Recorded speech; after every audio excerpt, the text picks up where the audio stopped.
So today, we're digging into the September 2025 newsletter from the latest news from 39N. Now, for pilots, that's the identifier for Princeton Airport. 39N.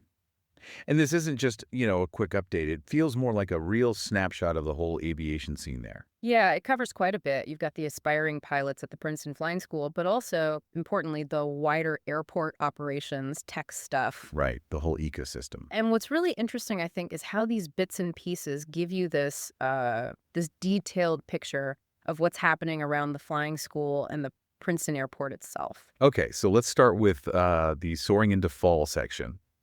This is straight from the Princeton Airport newsletter, but it kicks off with big news from the Princeton Flying School. Okay. Turns out, this past August, their busiest flying month of the whole year. Wow. August. Yeah. And, this surge, it might not just be about nice weather. It could point to, like, a real sustained interest in flight training. Especially at a place like Princeton, a well-established hub. Activity like this at 39N, it's good for the local economy, obviously, but it also suggests maybe people are still seeing paths in aviation. Or just finding it incredibly rewarding personally. Exactly. It makes you wonder, though, how are they managing the demand? Instructors, planes? That's a great question. And the newsletter gives us a bit of insight there, actually, by celebrating the students. They've got this fantastic list of accomplishments. Okay. Just in August, let's see, Ben Burtz, Matt Chertok, He Jia, Tom Tyrell, all got their private pilot ratings. Guided by CFIs and CFIIs, the instructors. It's huge. A lot of check rides passed. Totally. Then you have Matt Banks and Patrick Kessler. They earned their instrument ratings. So flying in the clouds, basically. Advancing their skills. Yep. Tyler Kimmelman got a commercial rating.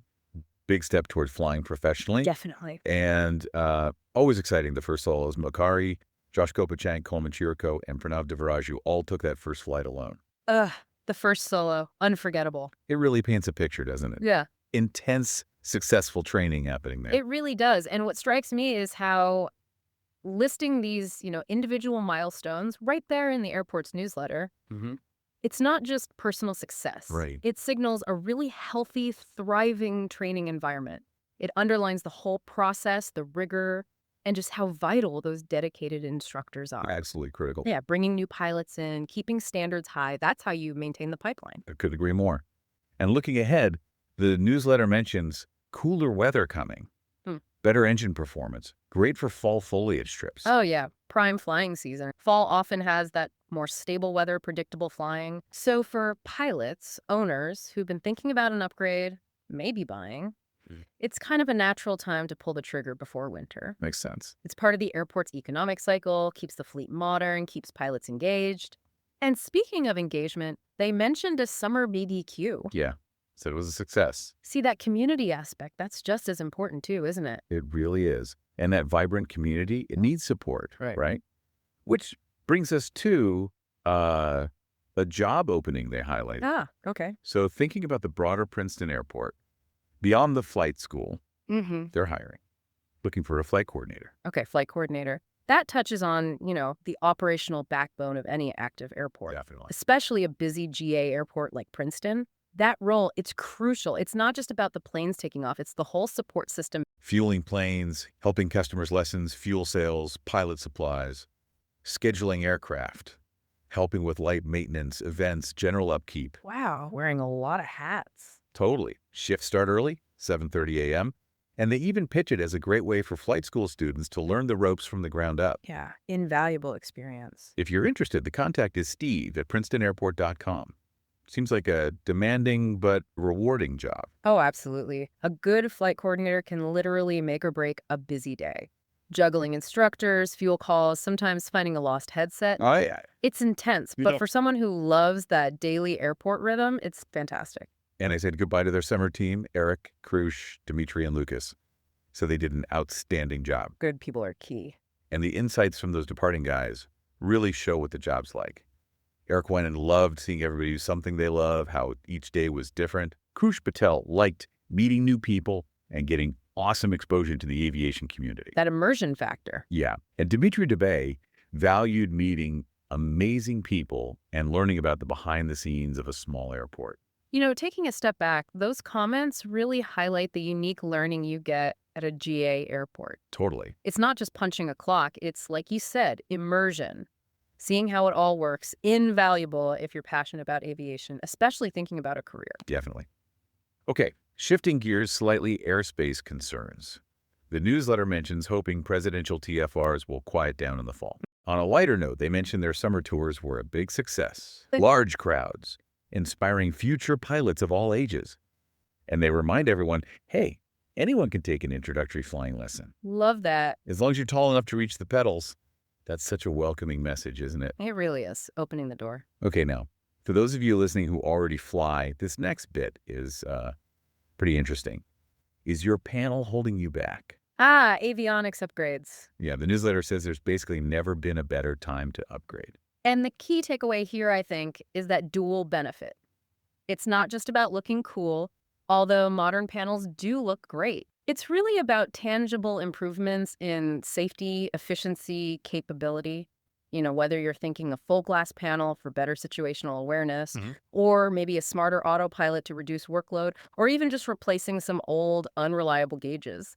These upgrades are genuinely transformative for how you fly. They share a specific example, too. Yeah. One of their local pilots recently did a major overhaul. Oh, yeah. G3X touch display, GTN 750 ASA navigator, new audio panel, transponder, GFC 500 autopilot, the works. Wow, that's a serious upgrade. Full Garmin suite. And the pilot could be happier with the results. That's a huge leap, capability-wise and safety-wise. You've hit on something important there. The fact that the Princeton Airport avionics shop handles this stuff from simple swaps to full transformations. Right. They mentioned over 50 years combined experience. That shows real depth of expertise right there at 39N. It kind of makes you ask, what potential does your aircraft have, not just technologically, but for improving your whole flying experience? Good question. They list contacts for details, Ken or Jack. Their expertise is clearly a major asset for the airport community. Definitely. And speaking of assets and resources, they also note airplanes for sale and hangars for rent. Always in demand. So if you're looking to buy or need a place to park your plane, you can contact Ken or Jack again, get on a list, see what's available. It really is a full ecosystem there. Seems like it. Covering all the bases for owners and pilots. This whole newsletter, it really positions Princeton Airport as this hub of activity, information, so many ways to connect, keep learning. Yeah. It's clear they really prioritize building that knowledgeable community, not just, facilitating takeoffs and landings. Absolutely. Looking at the bigger picture, it shows all these layers of engagement, all the resources they offer to keep that community around 39N vibrant. For everyone, students to seasoned aviators, lots of pathways for growth and connection. So let's talk connections. Community stuff. Congrats to Brent Baker, this month's photo winner. Nice. They invite everyone to send in their aviation shots for a chance to be featured. Win an airport t-shirt. Fun way to share the visual side of flying. Yeah, engages people differently. And for skill building, even when you're grounded, they've got resources. Zoom webinars covering things like pre-flight, cross-country planning, intro to instrument training. Very useful topics. Great way to learn on your own time. And if the weather's just not cooperating, their certified Garmin flight simulator G430, G530 setup, you can actually log time in it. Oh, that's huge. Sim time is valuable. Yeah. 2.5 hours towards your private, 10 hours for instrument rating. How important are tools like that today for keeping pilots sharp? Oh, they're strategically critical. That simulator, especially for instrument skills, it's incredibly powerful. Right. Lets you practice complex stuff, emergencies, in a safe place, no matter the weather outside. It really bridges that gap between ground school and actual flight. Yeah. Big boost for safety and skill. Super practical. The September calendar looks busy too. Uh-huh. Labor Day, they're open. PAFT meeting on the 10th. PAFT. Princeton Airport's Flying Tigers. The local flying club. Oh. Medical doctor visits on the 17th and 27th. First day of fall, which coincides with Rosh Hashanah on the 22nd. Lots going on. And yeah, more on those Flying Tigers PFT. President Don Denny says the next meeting is September 10th. There's an email to join their list, a new restaurant guide they put together. Nice. Pilot food recommendations. Exactly. And a membership application online. Clubs like that, they're really the social glue at an airport, aren't they? Absolutely vital. Builds camaraderie, shared knowledge. Great resource. Their honor roll of achievements is online too. Always good to see recognition. Wow.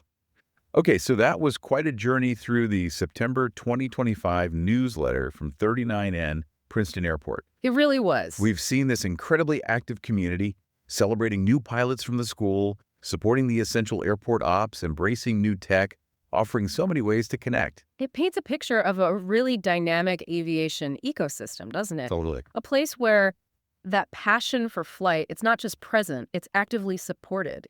From that very first solo flight right up to complex avionics upgrades. Mhm. And it's all held together by a dedicated team and this engaged community that clearly values safety and always getting better. 39N seems like a real microcosm of general aviation at its best. Thanks for joining us on this deep dive.